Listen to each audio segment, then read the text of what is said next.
Bonjour à tous, ici Astalis et on se retrouve dans cette quatrième vidéo consacrée à la résolution du square one et ses dérivés. Le but de cette quatrième vidéo est de vous montrer comment résoudre facilement un dérivé du square one, le square two. Avant d'aborder la résolution du square two, vous devrez d'abord maîtriser parfaitement celle du square one et donc je vous conseille avant tout d'avoir bien fait le tour de mes deux vidéos précédentes. Pour commencer, qu'est-ce qui différencie un square two d'un square one? Si on reprend une seconde le square one et son architecture particulière, on remarque que dans les rangées supérieures et inférieures, on a 4 arêtes qui ont un profil triangulaire et des coins qui représentent angulairement 2 fois la valeur d'une arête. Sur le square two, on retrouve dans ces deux rangées les 4 arêtes qu'on avait repérées tout à l'heure, mais cette fois-ci, on constate que chaque coin est lui-même scindé en 2 pièces qui représentent angulairement exactement la même valeur qu'une arête. On se retrouve donc sur chacune des rangées supérieures et inférieures avec un total de 12 pièces, contrairement aux 8 pièces que compte le square one. Conséquence directe de ces coins scindés en 2 pièces, on remarque sur le square two qu'on peut tourner la rangée supérieure ou inférieure de n'importe quel multiple de 12e de tour avant d'effectuer la rotation particulière de ce cube, à savoir la rotation de la moitié droite. Et en particulier, on peut se placer dans la configuration où on vient scinder ce coin en tournant la moitié droite du cube, comme ceci. Et cette manœuvre n'était évidemment pas possible avec le square one, puisque si on tourne d'un 12e de tour cette rangée, on s'aperçoit que la rotation est bloquée, puisqu'on n'a pas de séparation ici, au milieu de ce coin. Pour résoudre le square two, on va donc dans un premier temps reconstituer chacun des 8 coins du cube, et la suite de la résolution sera identique à celle du square one. Cela m'amène à parler des couleurs du cube, puisqu'ici, l'exemplaire de mon square two présente les couleurs blanches et jaunes sur les faces supérieures et inférieures dans l'état résolu du cube. On retrouve les 4 autres couleurs rouge, bleu, orange et verte, et l'ensemble de ces couleurs respectent la disposition habituelle sur un cube standard, à savoir que à l'opposé du blanc on trouve bien le jaune, à l'opposé du bleu, on trouve bien le vert, et à l'opposé du rouge, on trouve bien l'orange. Enfin, on retrouve bien les couleurs bleu, blanc, rouge, dans le sens inverse des aiguilles d'une montre. Si ce n'est pas le cas de votre exemplaire, vous devrez adapter la suite de mes commentaires au vôtre. J'ai ici mélangé mon square two et on voit qu'à l'image du square one, celui-ci peut prendre des formes très particulières une fois qu'on a effectué cette opération. À présent, je peux commencer par reconstituer chacun des coins et on va voir comment on s'y prend. Parmi ces coins, je vais prendre comme exemple le coin bleu, blanc, rouge, puisque je sais comment ces couleurs sont disposées entre elles. Pour reconstituer ce coin, je sais déjà qu'il sera constitué de 2 pièces côte à côte et par exemple, je peux choisir cette pièce qui constitue en quelque sorte la moitié de mon coin bleu, blanc, rouge. On remarque que d'après la forme de la pièce, je vais placer cette pièce du côté gauche avec son plus long côté calé sur la séparation du square two, c'est-à-dire cette fameuse frontière qui permet de tourner la moitié droite du cube. On remarque au passage que j'ai une arête, ou plutôt une pièce blanche et rouge qui a cette forme, mais je trouve également la pièce symétrique ici sur l'autre face du square two, puisqu'on voit qu'elle a exactement la forme symétrique de la précédente, mais qu'elle comporte les mêmes couleurs. Donc si je tiens mon square two comme ceci, avec le petit côté de cette pièce du côté gauche, comme on a pris l'habitude de le faire avec le square one, je vais devoir amener à la droite de cette pièce une pièce symétrique à celle-ci, qui aura toujours une facette blanche sur le dessus du square two, mais qui aura comme deuxième couleur une facette bleue, puisque on trouvera alors les 3 couleurs bleu, blanc et rouge dans le sens contraire des aiguilles d'une montre. J'ai ici une pièce blanche et bleue, mais je constate qu'elle a exactement la même forme que celle-ci. Ce n'est donc pas cet exemplaire que je cherche, mais la pièce symétrique. La pièce que je cherche est ici. Donc dans un premier temps, je vais redescendre cette pièce dans la moitié inférieure du cube. Puisque je veux l'amener à l'avant de la rangée supérieure, je vais amener cette pièce le long de la séparation, mais à l'arrière de la face inférieure, ce qui permettra, en tournant la moitié droite du cube, de l'amener à côté de l'autre. Et j'ai bien reconstitué un premier coin bleu, blanc et rouge. Je vais ensuite poursuivre la construction, ou plutôt la reconstruction des coins présentant une facette blanche. Donc je vais pouvoir décaler la rangée supérieure comme ceci pour amener mon coin reconstitué immédiatement à gauche de la séparation du cube. Je vais négliger l'arête qui doit normalement venir se placer à côté de ce coin pour passer au coin suivant.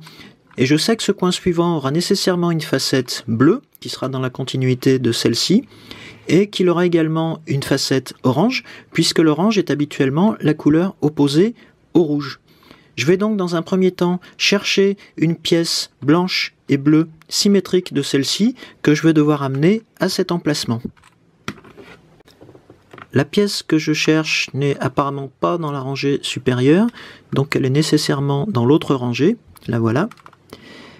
Je vais donc amener cette pièce immédiatement à droite de la séparation du square 2 et je vais tourner la moitié droite du cube. J'ai donc bien cette pièce symétrique de la précédente. Je vais à présent tourner d'un 12e de tour la rangée supérieure et je vais chercher cette fois-ci la pièce qui présentera les couleurs blanche et orange pour compléter mon coin. Alors ici j'ai une pièce blanche et orange et je pense que c'est cette variante dont j'ai besoin. Puisqu'une fois qu'elle est à droite de la séparation, c'est son plus long côté qui longe la séparation. Je peux donc l'amener en position comme ceci. J'ai donc reconstitué un deuxième coin et je vais pouvoir décaler à nouveau ma rangée supérieure comme ceci. Je vais poursuivre de la même manière en cherchant la pièce symétrique de cette pièce blanche et orange. Elle est ici dans la rangée inférieure du cube. Je l'amène à droite de la séparation et je la place à côté de l'autre. Je décale à nouveau la rangée supérieure et je vais chercher donc la deuxième moitié de ce coin. Je sais que cette deuxième moitié aura nécessairement une facette blanche et que sa deuxième couleur sera cette fois-ci le vert puisque c'est la couleur opposée au bleu qui est sur ce coin. Donc je cherche une pièce blanche et verte. J'ai une variante ici, mais je ne pense pas que ce soit celle-là, puisque lorsque je l'amène sur la séparation, ce n'est pas son plus long côté qui longe la séparation. La deuxième pièce blanche et verte est celle-ci, donc je la mets en place de la même façon, comme ceci. Et j'ai mon troisième coin reconstitué. Je peux donc décaler à nouveau ma rangée supérieure comme ceci. De la même manière que précédemment, je vais chercher la pièce symétrique à cette pièce blanche et verte. Elle est ici. Je vais donc la remonter dans la rangée supérieure pour obtenir cette continuité.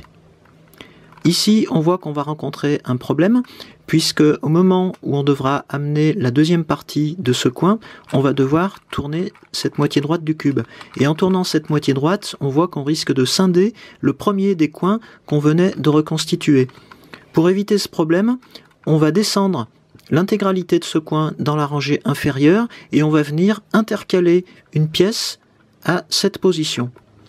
Donc je vais tourner la rangée comme ceci. Je vais faire descendre ce coin blanc reconstitué dans la rangée inférieure. Je vais redécaler ma rangée supérieure comme ceci. Et je vais faire remonter mon coin blanc, le premier coin blanc que j'avais reconstitué tout à l'heure. De cette manière, quand j'amènerai la deuxième moitié de ce coin, je déplacerai l'ensemble du coin et non pas une moitié de ce coin. Quelles seront les couleurs de la pièce amenée à droite de celle-ci? Je sais qu'elle aura nécessairement une facette blanche et que sa deuxième couleur sera la couleur opposée cette fois-ci à l'orange, donc le rouge. Alors, Je vois que j'ai ici une pièce blanche et rouge, mais je constate que sa forme est identique à celle-ci, donc ce n'est pas une pièce symétrique du point de vue de sa forme. La pièce que je cherche se trouve ici, dans la rangée inférieure. Je l'amène donc une nouvelle fois à l'arrière de cette rangée le long de la séparation, et je peux la remonter dans la rangée supérieure pour reconstituer ce quatrième coin blanc. Et de cette manière, je vois que j'ai redescendu le premier coin blanc que j'avais construit sur le cube, mais je vois que ce coin compte toujours ces deux pièces élémentaires, donc j'ai conservé ce coin construit. J'ai terminé l'assemblage de mes 4 coins blancs, c'est-à-dire mes 4 coins qui comportent une facette blanche. Je vais donc devoir passer maintenant à l'assemblage des 4 coins jaunes, ceux qui comportent une facette jaune, comme par exemple une des pièces constitutives de ces coins qu'on a ici. Mais je dois me poser la question de la disposition des couleurs. Si je considère mon coin bleu, blanc, rouge, que j'ai déjà reconstitué, je constate que le bleu, le blanc et le rouge sont bien disposés suivant le sens inverse des aiguilles d'une montre. Si je considère maintenant le jaune, j'aurai exactement la disposition contraire. Je devrais avoir par exemple la disposition bleu, jaune, rouge dans le sens des aiguilles d'une montre et non pas le sens contraire. Donc je garde ça en tête pour construire le premier coin jaune qui comportera également les couleurs bleu et rouge. Je vais ici décaler une nouvelle fois la rangée supérieure, comme ceci, ce qui laisse à gauche de la séparation 3 coins blancs déjà construits. Et je vais commencer à construire mon premier coin jaune à partir de cette position. Pour commencer la construction du coin bleu, jaune, rouge à cet emplacement, je vois que la première pièce que j'aurai à venir placer ici sera la pièce bleu et jaune, puisqu'à la fin, lorsque le coin sera construit, j'aurai bien la disposition bleu, jaune, rouge dans le sens des aiguilles d'une montre. Alors, je vais chercher une première pièce bleue et jaune. Alors, je pense que c'est celle-ci. Je vais donc l'amener à droite de la séparation dans la rangée inférieure et je l'amène comme ceci. Et là, je viens de voir que je me trompe, puisque le coin est constitué de 2 pièces qui ont cette allure, donc c'est la pièce symétrique de celle-ci que j'aurais dû normalement amener à cette place. Et la pièce que je cherche est ici. Donc j'amène cette pièce à droite de la séparation, et je vois que je ne vais pas détruire mon coin blanc qui est ici, dans cette rotation qui me permet d'amener la pièce que je veux à cet emplacement. Pour amener la deuxième moitié de ce coin, je vois que je vais avoir le même problème que précédemment, puisqu'une fois que j'ai tourné la rangée comme ceci, une rotation de la moitié droite va venir couper en deux ce coin blanc qui est déjà reconstitué. Je vais donc tourner d'un cran supplémentaire la rangée supérieure pour venir intercaler une pièce ici. Donc j'emmène ces 2 coins blancs reconstitués dans la rangée inférieure. Je vais ramener ma rangée supérieure comme ceci, et je peux tourner à nouveau la moitié droite du cube. Je vais donc maintenant m'intéresser à la deuxième moitié de ce coin, qui aura nécessairement une facette jaune, et ici on a vu que c'était le coin bleu, jaune, rouge qu'on voulait reconstituer, donc la pièce sera une couleur jaune et une couleur rouge. Alors la pièce que je cherche doit être celle-ci. Je l'amène à droite de la séparation à l'arrière de la rangée et je peux tourner la moitié droite du cube, ce qui me permet de reconstituer ce premier coin jaune tout en préservant les 2 coins blancs qu'on trouve ici. Et je vais continuer suivant le même principe. Je vais maintenant chercher la pièce symétrique à celle-ci qui comporte les 2 mêmes couleurs jaune et rouge. Alors cette pièce se trouve ici. Dans un premier temps, je vais décaler la rangée supérieure et je vois que je ne mets en danger aucun des coins construits. Et je vais amener la pièce que je cherche ici. Mais on voit ici que j'ai un problème puisque je ne peux pas tourner la moitié droite du cube sans détruire ce coin. Pour m'en sortir, je vais cette fois-ci décaler angulairement la rangée inférieure, en plaçant à gauche de la séparation ce coin blanc pour ne pas le détruire dans l'opération. Je ne perds pas de vue que la pièce qui m'intéresse est celle-ci. je vais la remonter dans la rangée supérieure comme ceci, et je constate qu'en plaçant de cette manière la rangée supérieure, je vais pouvoir amener à sa droite la pièce nécessaire sans menacer l'un des coins blancs déjà construits qui est dans cette rangée supérieure. Quelles seront les couleurs de la pièce à amener à côté de celle-ci? Elle aura nécessairement une facette jaune et sa deuxième couleur sera la couleur opposée au bleu dans notre exemple, c'est-à-dire le vert. Alors, apparemment les deux pièces que je cherche se trouvent dans la rangée inférieure. J'en ai une ici et une autre ici. Je sais que celle que je cherche est celle dont le plus long côté doit venir le long de la séparation. En fait, elle s'y trouve déjà. Donc, il me suffit d'une rotation de la moitié droite du cube pour reconstituer ce nouveau coin jaune. Je continue suivant le même principe, en décalant angulairement ma rangée supérieure, et je sais que la pièce que je vais venir mettre en place ici sera la symétrique de celle-ci avec les mêmes couleurs jaune et verte. Mais ici, je vois à nouveau qu'une rotation droite du cube va mettre en péril ce coin blanc qui est déjà reconstitué. Donc je vais pouvoir tourner d'un cran supplémentaire cette rangée, et je vais chercher la pièce symétrique à celle-ci. Je vois qu'elle se situe dans la rangée supérieure. Je vais donc pouvoir tourner cette moitié droite. Je vais venir placer cette pièce le long de la séparation, mais je vois qu'ici, je mets en péril un autre coin blanc, cette fois-ci dans la rangée inférieure, au moment de faire remonter cette pièce. Je vais donc me décaler d'un cran et remonter comme ceci. De cette manière, je vois qu'en décalant angulairement la rangée supérieure comme ceci, je ne mets aucun coin déjà construit en péril, puisque j'ai trois coins complets sur ma droite, et je ne touche pas celui-ci du côté gauche. Je vais donc chercher maintenant la deuxième moitié de ce coin. Je sais que cette moitié aura nécessairement la couleur jaune sur le dessus, et sa deuxième couleur sera la couleur opposée au rouge, c'est-à-dire dans notre cas l'orange. Alors cette pièce jaune et orange est celle-ci dans la rangée inférieure. Je vais donc la placer à droite de la séparation, à l'arrière de la rangée, et je peux tourner sans crainte la moitié droite du cube pour assembler ce nouveau coin jaune. Je n'ai plus qu'un seul coin jaune à assembler puisque je constate que les deux pièces à réunir sont ici dans la rangée inférieure. Je vais, comme à mon habitude, décaler angulairement la rangée supérieure et je vais venir placer ici la pièce symétrique à celle-ci avec les mêmes couleurs jaune et orange. Alors la pièce que je cherche est celle-ci. Je peux donc tourner la moitié droite du cube et je me décale à nouveau angulairement pour préparer la mise en place de la deuxième moitié de ce coin. Ici, je vais rencontrer deux problèmes pour ce dernier coin à assembler.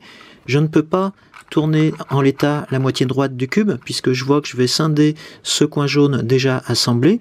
Et même si je me décale angulairement comme ceci, avant de redescendre cette pièce dans la rangée inférieure, je vois qu'en l'alignant le long de la séparation du côté droit, je risque de scinder en deux cette fois-ci un coin blanc assemblé qui se trouve déjà dans la rangée inférieure. Je vais donc devoir trouver une autre façon de faire sur le Square 2. Dans mon cas, voilà comment je peux m'en sortir. Au lieu de me décaler d'un seul cran, je vais me décaler de deux crans dans la rangée supérieure avant de redescendre cette pièce dans la rangée inférieure, comme ceci. Je vais maintenant ramener la rangée supérieure dans sa position initiale, celle où on a la moitié du dernier coin reconstitué immédiatement à gauche de la séparation, et je peux remonter cette fois-ci cette deuxième pièce sans menacer un seul coin déjà assemblé dans la rangée inférieure ou dans la rangée supérieure. Et j'arrive finalement à reconstituer le quatrième et dernier coin jaune. Finalement, lorsque je fais un premier bilan, je vois que j'ai reconstitué sur le Square 2 les 4 coins blancs et les 4 coins jaunes.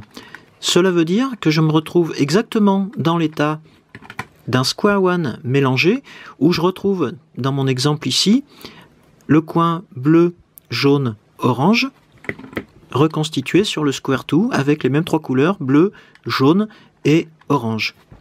À ce stade de la résolution sur le square 1, on doit d'abord revenir à la forme initiale cubique. C'est exactement ce qu'on va faire de la même façon sur le square 2 en prenant bien garde de ne jamais scinder un coin déjà construit en deux, mais en le considérant à partir de maintenant comme une seule et même pièce. Une fois qu'on a retrouvé la forme cubique du square 2, il ne reste plus qu'à le résoudre exactement comme le square 1. Maintenant que vous savez résoudre le square 2, je vous propose dans la prochaine vidéo de passer à un autre représentant de la famille du square 1, le super square 1. À bientôt!